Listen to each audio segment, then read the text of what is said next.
నమస్కారం. నా పేరు పవన్ కుమార్ సార్.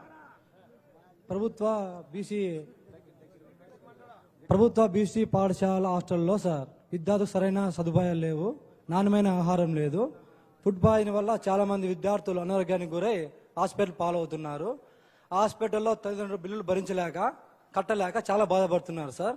మీ ప్రభుత్వం అధికారంలోకి వస్తే ఈ ఫుడ్ పాయిజన్ సమస్యను ఎలాగ పరిష్కరిస్తారు సార్? బాబు గారు అంటే తప్పు చేసిన వాళ్ళకి భయం. బాబు గారు ఎప్పుడు చట్టాన్ని అందరికి ఒకే రకంగా అమలు చేసే వ్యక్తి. అందుకే బాబు గారు ముఖ్యమంత్రిగా ఉన్నప్పుడు ఇలాంటి ఘటనలు జరిగేది కాదు. అంటే నాణ్యమైన ఆహారం అందించాలి, ఇన్ఫ్రాస్ట్రక్చర్ బాగుండాలి, విద్య కూడా బాగుండాలని ఒక పట్టుదలతో ఆనాడు ఆయన పనిచేశారు. కానీ ఈ ప్రభుత్వ అధికారంలోకి వచ్చిన తర్వాత అంతా కమిషన్లకి అదేపు కకృతిపడి ప్రజల్ని ఇబ్బంది పెడుతున్నారు తప్ప ఇంకేం పట్టించుకోవట్లేదు.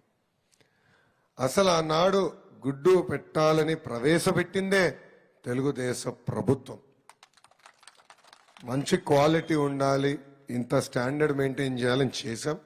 రేపు అధికారంలోకి వచ్చిన తర్వాత తల్లిదండ్రులతో ఒక కమిటీ, మానిటరింగ్ కమిటీ వేసి ఆహారం కరెక్ట్గా ఉందా, అన్ని సక్రమంగా జరుగుతున్నాయా, అదొక బెంచ్ మార్క్ మేము ఏర్పాటు చేస్తామని నేను మీకు ఇస్తున్న హామీ. అంతేకాకుండా నేను బలంగా నమ్మేది, మన పిల్లలు ఇప్పుడు చదువుతున్న టెక్స్ట్ బుక్లు ఇవన్నీ కొన్ని దశాబ్దాల క్రితం తయారు చేసినాయి. కాలం మారింది, టెక్నాలజీ మారింది, కానీ మన పిల్లలు చదువుతున్న పుస్తకాలు అయ్యే పుస్తకాలు. కేజీ నుంచి పీజీ వరకు విద్య మొత్తం కరికులం మార్చాలని, పటిష్టంగా తయారు చేయాలి. అంటే మన పిల్లలు చదువుకుని బయటకు వచ్చే సమయానికి ఎటుకో ప్రభుత్వం అద్భుతమైన అవకాశాలు కల్పిస్తుంది, కానీ అది అందుకునేటట్టు మన పిల్లల్ని తయారు చేయాలి. ఇప్పుడు ఏమైంది, బీటెక్ చదువుతాడు కానీ ఉద్యోగాలు రాదు. మళ్ళీ 3 నెలల్లో 6 నెలల్లో కోచింగ్కి తల్లిదండ్రులు డబ్బులు ఖర్చు పెట్టి పంపించాలి. అంటే 4 సంవత్సరాల్లో నేర్చుకోలేంది 6 నెలలు ఎట్లా నేర్చుకుంటున్నారండి?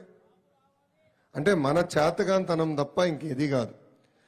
అందుకే రేపు అధికారంలోకి వచ్చిన తర్వాత KG to PG Vidya curriculum మొత్తం మార్చి పటిష్టంగా చేసి మన పిల్లల్ని అద్భుతమైన అవకాశాలు కల్పించినప్పుడు అందుకునే విధంగా తయారు చేసే బాధ్యత తెలుగుదేశం ప్రభుత్వం తీసుకుంటుంది.